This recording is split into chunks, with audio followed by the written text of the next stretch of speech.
12 songs, 12 stories you probably never knew. Some of these were written while the artist was going through a divorce.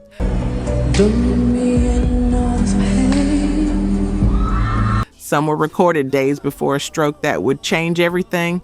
Some were sung by a widow, standing over a microphone, honoring the man who'd been murdered 2 months earlier. And some of these songs, the artists had no idea they were writing about their own future.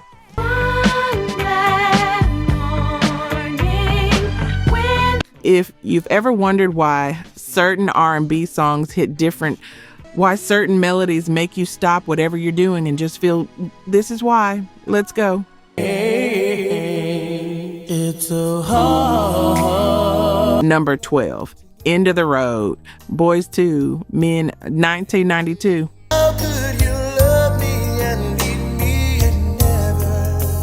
In the summer of 1992, Boys 2 Men walked into a Philadelphia studio with exactly 3 hours to record what would become one of the biggest songs in history. That's it, 3 hours. They had a tour bus waiting outside because they were leaving for another city the next morning.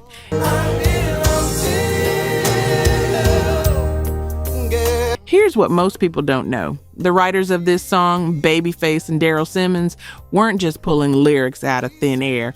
Both of them were going through divorces, real ones, at the same time.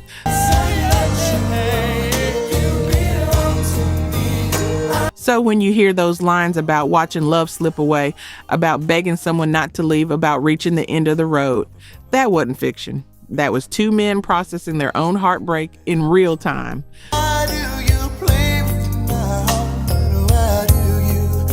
Men delivered it so raw that it spent 13 weeks at number one, broke Elvis Presley's record from 1956.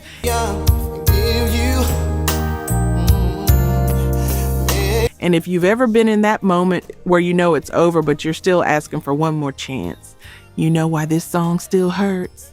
I'm here for you. All those times at night when you... Number 11, Unbreak My Heart, Toni Braxton, 1996. Here to perform the number one song in the country right now, ladies and gentlemen, Miss Toni Braxton. Diane Warren wrote this song, and here's something people forget about Diane Warren. She's written more sad songs than probably anyone alive, but this one she didn't want to give away.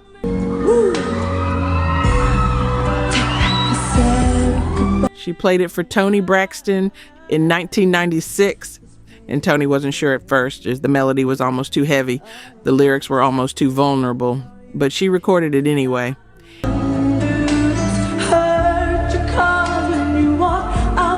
And then something strange happened.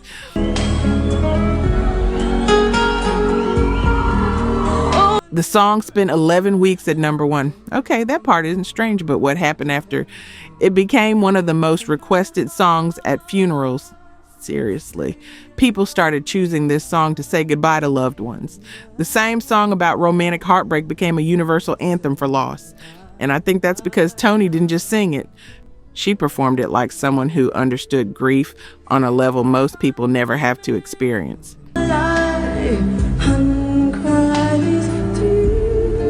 If you've ever lost someone and couldn't find the words, this song found them for you. Say you love me again. Real talk. Only 9% of you watching this are actually subscribed. That hurts a little, not gonna lie. We spend hours digging through archives, fact-checking every detail, bringing these stories back to life because this music deserves to be remembered. And you're here because you care about that too. So if these videos mean something to you, if you've ever said, damn, I didn't know that, or felt something while watching, just hit subscribe. It's free, takes 2 seconds, and it tells YouTube to show this to more people who love this music like we do. Let's build this together. All right, back to the story. Number 10, A Song for Mama, Boys 2 Men, 1997. When skies were gray, whenever I was down, you... In 1997, Babyface wrote this song for the movie Soul Food. And when Boys 2 Men recorded it, they didn't know what would happen next. They played it for the mothers, and all 4 mothers cried. Your love is like tears from the stars. Here's the thing about this song. It's not complicated. It doesn't try to be poetic or clever. It just says what most of us feel but can never seem to put into words. And I was so afraid. And then you come to me. That your mother is the reason you're standing. That her love shaped everything you became. That no matter how grown you get, you're still her child.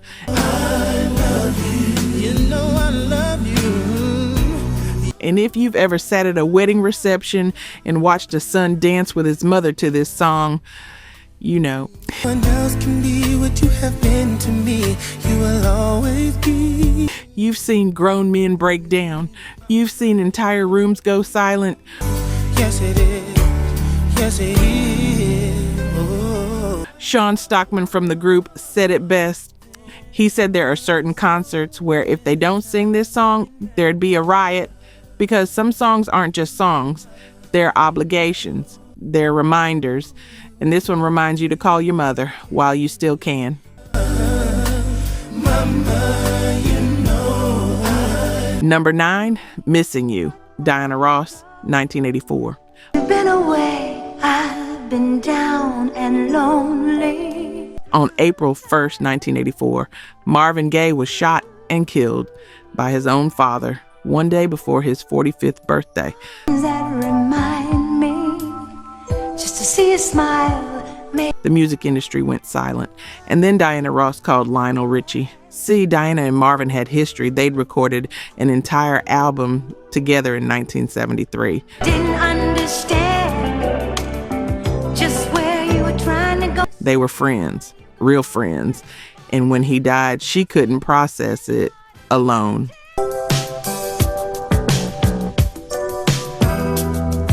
Lionel Richie took that phone call and turned it into a song. He wrote it from Diana's perspective, a woman trying to understand why her friend was taken so violently, so suddenly. Trying to understand the reason you left. The music video features old footage of Marvin. It also shows Florence Ballard, the founding member of the Supremes, who died broken, forgotten, and Paul Williams from the Temptations, who died under circumstances that still don't make sense.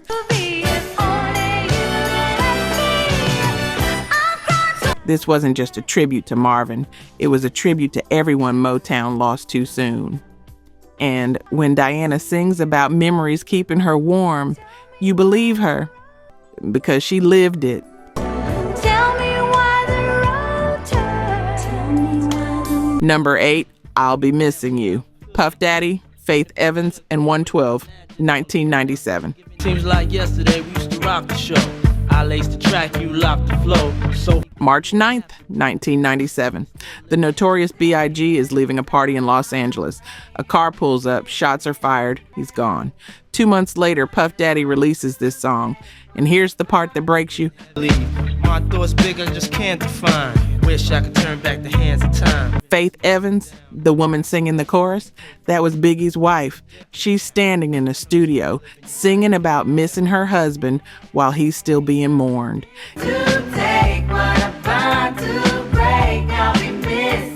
Jay-Z was originally asked to write Puff's verses. He said no. He suggested a writer named Sauce Money instead. And Sauce Money wrote something so personal, so raw, that it didn't feel like a rap record anymore. It felt like a eulogy. Always what it seemed to be. Words can't express what you mean to me, even though you're gone. The song samples the Police's Every Breath You Take. And here's what's wild. Puff didn't clear the sample beforehand. Sting sued. And reportedly, Sting got 100% of the royalties.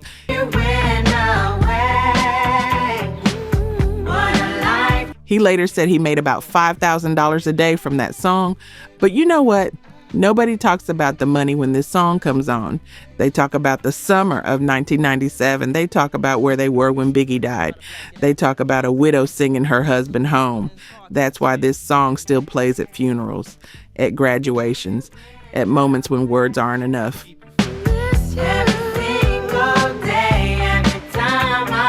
Number 7, Gone Too Soon, Michael Jackson, or in 1993.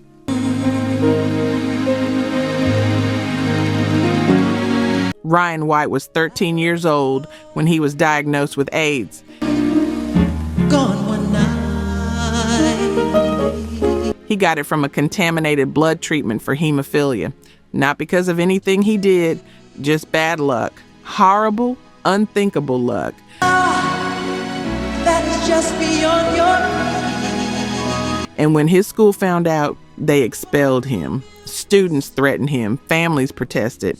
This was the 1980s when people still believed you could catch AIDS from a handshake. Like a castle built upon a sand. Michael Jackson heard Ryan's story and reached out. He invited Ryan to Neverland, gave him a red Mustang convertible, became one of his closest friends during the final years of his life. On a cloudy afternoon. Ryan died in 1990, just before graduating high school, and Michael promised him something.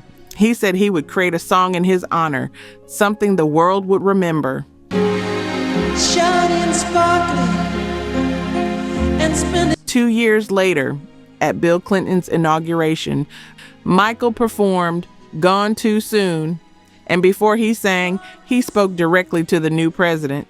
He said, "It is my hope, President-elect Clinton, that you and your administration commit the resources needed to eliminate this awful disease." It is my hope, President-elect Clinton, that you and your administration commit the resources needed to eliminate this awful disease that took my friend.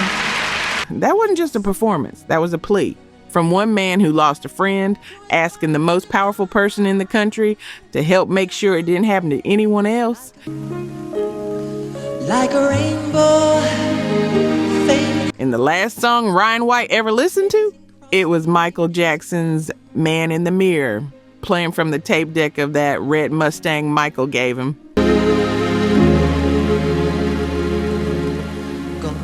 Number 6, It's So Hard to Say Goodbye to Yesterday. Boys to Men, 1991.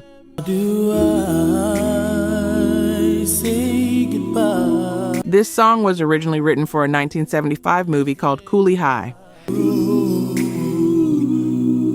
Is going to. It was about high school kids in Chicago, and the song played during a funeral scene. I hope it's worth all the way. G.C. Cameron recorded the original, and it was beautiful, but it didn't become a phenomenon. Then Boys to Men covered it, a cappella, no instruments, just 4 voices, and it exploded. But here's where the story gets heavy.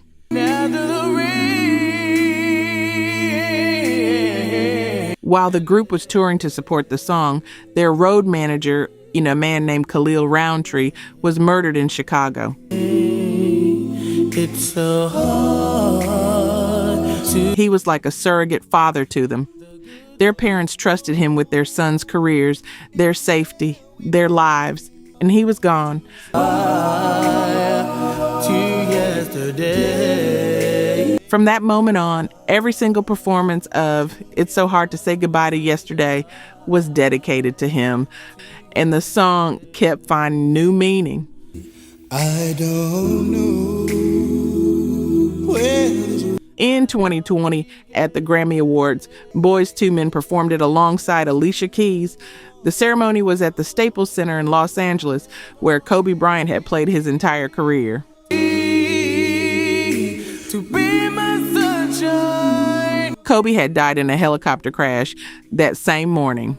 His retired jersey numbers were spotlighted in the rafters during the performance.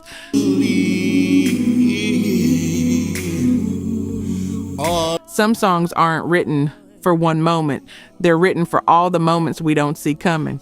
It's so hard to say goodbye. Number 5, I Will Always Love You, Whitney Houston, 1992.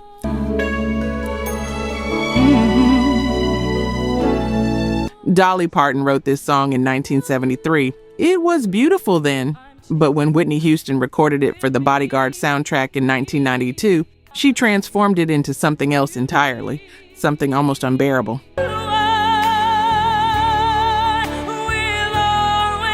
That opening, that a cappella moment where she's completely alone No instruments, no backup, just her voice asking if she should stay. Life treats you kind, and I hope Clive Davis, the head of her label, almost cut it. He thought audiences wouldn't wait for the music to kick in. Whitney fought him. She said the silence was the point.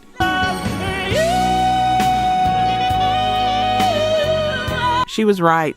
The song spent 14 weeks at #1, became one of the best-selling singles in history, won Grammys, defined an era. that is all. And then, February 11th, 2012, Whitney Houston was found dead in a hotel room in Beverly Hills. She was 48 years old. And suddenly, every lyric in that song hit different. The bittersweet memories, the hope that dreams come true, the goodbye.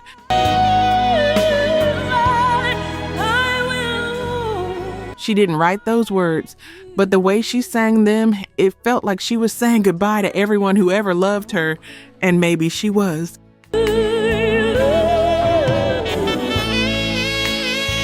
Number 4, See You Again, Wiz Khalifa, AFH Charlie Puth, 2015. Man, who knew all the planes we flew, good things we've been through. In November 2013, Paul Walker left a charity event in Valencia, California. He got in a car with a friend. They crashed. Both died instantly. When I see you again, we've come along. Paul was 40 years old. The producers of Furious 7 had a problem. Paul had scenes left to film. The movie was about family, about brotherhood, about never leaving the people you love, and now their lead was gone.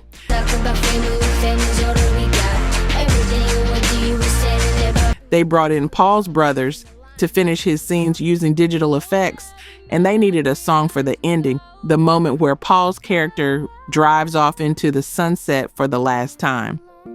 We've come a long way from where we... Charlie Puth got the call, and here's what nobody knew at the time. Puth was still processing his own grief. A close friend of his from college had died in a motorcycle accident. Love to hit the road and laugh, but something told me that it wouldn't last. Had to switch. When he sat down to write See You Again, he wasn't just writing about Paul Walker. He was writing about his friend. Remember me when I'm gone. How could we not? Wiz Khalifa came in and wrote verses about family, about the metaphor of the last ride, the last race. And when you watch that final scene in Furious 7, when Vin Diesel and Paul's character look at each other one last time, smile, and drive separate ways, there's not a person in the theater who isn't crying. Tell you all about it when I see you again. The song spent 12 weeks at #1. At one point, it was the most viewed video on YouTube, but none of that matters as much as what it represents. I'll tell you all about it when I see you again. It's a song that says goodbye the way we wish we could, with gratitude, with love, with the belief that somewhere down the road we'll see each other again. It's riding a long day without you. Number 3, One Sweet Day, Mariah Carey and Boyz II Men, 1995.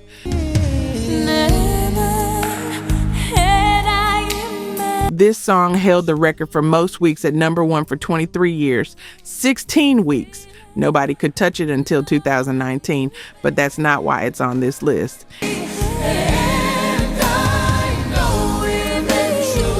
In January 1995, a producer named David Cole died of AIDS-related complications. I thought you'd always be there. He was one half of C+C Music Factory. He'd worked with Mariah Carey, and when he passed, Mariah started writing. She wrote a melody, a chorus, a prayer for someone she'd lost, but she stopped. She said the song wasn't ready. She was waiting for the right collaborator.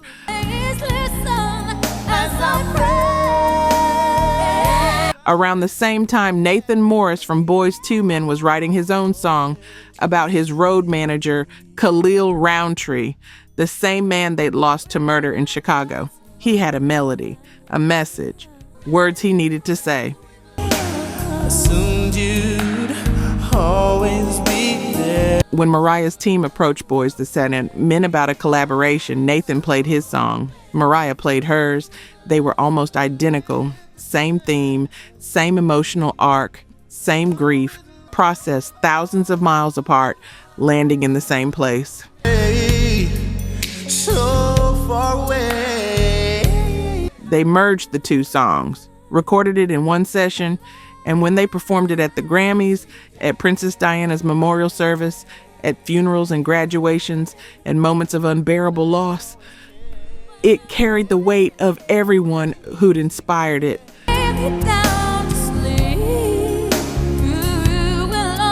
David Cole, Khalil Roundtree, and Mariah's sister Allison, who was diagnosed with HIV in 1988 and was still fighting.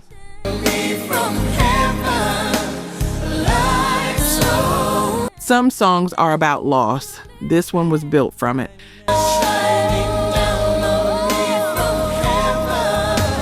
Number 2, Dance with My Father, Luther Vandross, 2003. Back when I was a child. Luther Vandross lost his father when he was 8 years old, diabetes complications. Oh, I'd love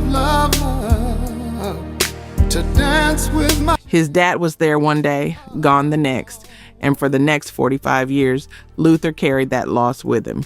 To him, he'd make me laugh just to comfort. In 2003, he decided to write about it. He called Richard Marx, yes, the same Richard Marx who wrote Right Here Waiting, and told him he had an idea, a song called Dance with My Father. Sometimes I'd listen outside her door. He described the memory, his dad lifting him up, dancing with his mother, carrying him to bed, simple moments, the kind you don't know to cherish until they're gone. But could you send back the only. Richard Marx wrote the music. Luther wrote the lyrics, and they recorded it in his studio. If I could get. 10 days later, Luther Vandross had a massive stroke. He would never fully recover. Me do just what my mama said. Later. He spent the next 2 years in and out of hospitals, unable to perform, unable to record, unable to do the thing he loved most. I'm praying for much too much. At the 2004 Grammy Awards, Dance with My Father won Song of the Year. Luther couldn't attend. I'd play a song that would never, ever end. How Richard Marx accepted on his behalf, and then Celine Dion performed the song live because she had just lost her own father and understood exactly what the song meant. father again. Luther Vandross died on July 1st, 2005. He was 54 years old. Dance with My Father was the last song he ever recorded. And now when you hear it, you're not just hearing a man missing his dad, you're hearing a man saying goodbye to his own life without even knowing it. Then finally make. Number 1, Dance with My Father, Luther Vandross, 2003. Then up the stairs he would carry me. I know you're wondering why I'm repeating it, because I need you to sit with this. Luther Vandross spent his entire career singing about love, about passion, about wanting someone, missing someone, holding on to someone.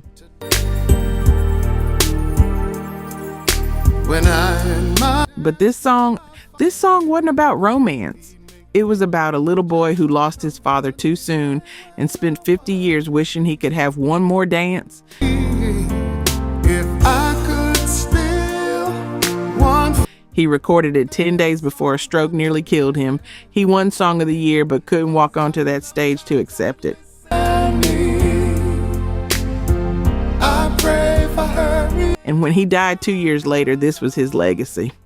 Not the chart records, not the Grammys. This, a song about the simplest, most devastating kind of love, the kind you don't get to keep. To dance with my father again. His mother, Mary Ida Vandross, said something that still gets me.